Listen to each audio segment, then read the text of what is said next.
بسم الله الرحمن الرحیم. سمیع الله اعلام یم. دا ځل د شمبلاک ریزارټ غرونو څخه تاسو سره ویډیو جوړوم. دا ویډیو مې تکل کړی دی چې د ټایم مدیریت په باره کې وي. بسم الله الرحمن الرحیم. والعصر ان الانسان لفی خسر الا الذین آمنوا وعملوا الصالحات وتواصوا بالحق وتواصوا بالصبر. په دغه مبارک صورت کې خدای پاک په وخت باندې په مازدیګر باندې قسم خوړلی دی. دلته مهمه خبره دا ده چې خدای پاک خدای پاک په هر شي باندې یعنی په هغو شیانو باندې قسم خوري چې هغوی ته په ارزښت قایلیږي. نو دا یو له هغو مهمو موضوعاتو څخه دی چې موږ باید ورته ډیر دقت وکړو او ډیر زیات ورڅخه ساتنه محافظت وکړو. عموما موږ دا موضوع ډیر زیات اورېدلی دی چې وخت څنګه مدیریت کړو. وخت نه مدیریت کېږي ځکه دا د پیسو په څیر نه دی.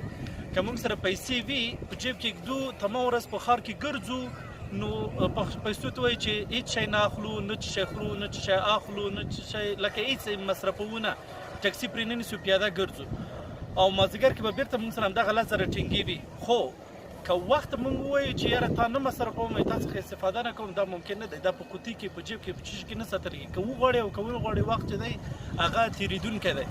نو باید هڅه وشي چې وخت مدیریت شي. وخت څنګه مدیریت کولی شو؟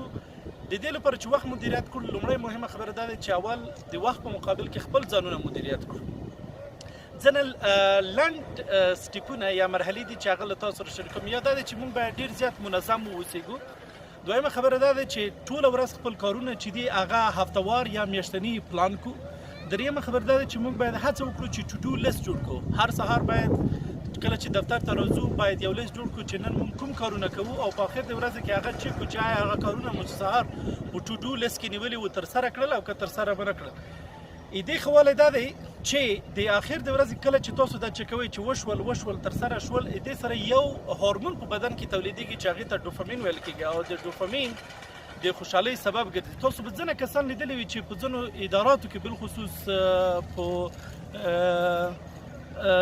لکه موږ ورته ویلی شو چې په غریبو ملکونو کې په دولتي اداراتو کې کار کوي، هغوی څیرې یو قسم تورې ګرځېدلي وي. او یو دلیل هغه دا دی چې هغوی په اخر د ورځې کې داسې یو شی نه لري چې هغوی هغه چک کړي چې یاره دغه کار مو وکړ او د خوشحالۍ سبب وګرځي. دا چې د خوشحالۍ سبب نه ګرځي، نو په بدن کې چې دا چې دوی د کولو لپاره یا د ترسره کولو په اخر د ورځې کې کومه لاسته راوړنه نه لري، نو دوی په بدن کې هغه ډوپامین هورمون چې دی نه ترشح کېږي. نو تاسو به لیدلی وي چې دوی تل په غوسه وي، تل په قار وي، هم د خپل کور نه شکایت کوي، خپل ژوند نه شکایت کوي، هم خپل دفتري وظیفو نه شکایت کوي.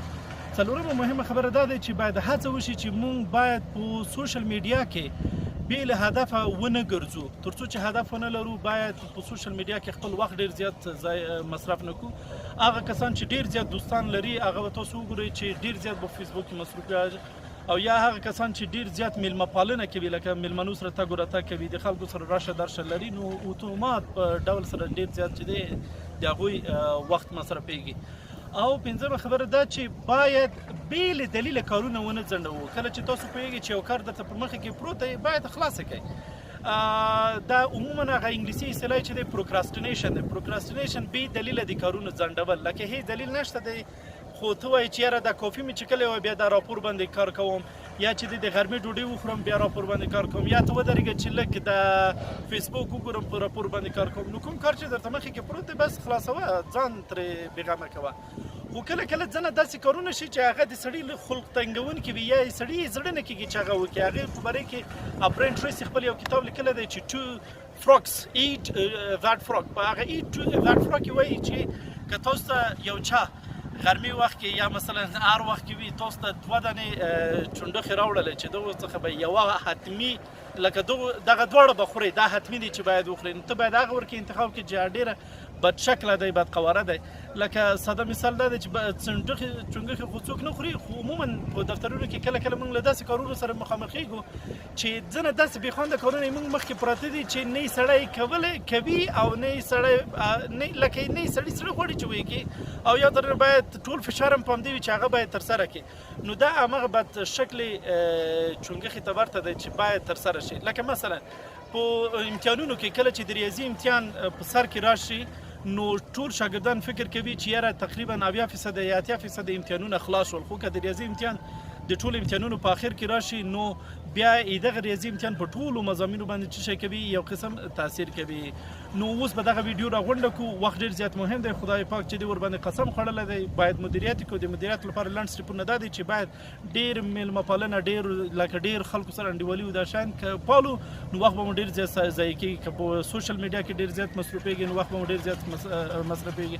باید بې ځایه چې دی کارونه ونه ځنډوئ، پروکراسټینیشن ونه کړو. باید دا دی چې موږ ټو ډو لیست ولرو، کارونه او خپل شخصي زندگی چې دی هغه د پلان مطابق او ډېر زیاته منظمه ترسره کړو.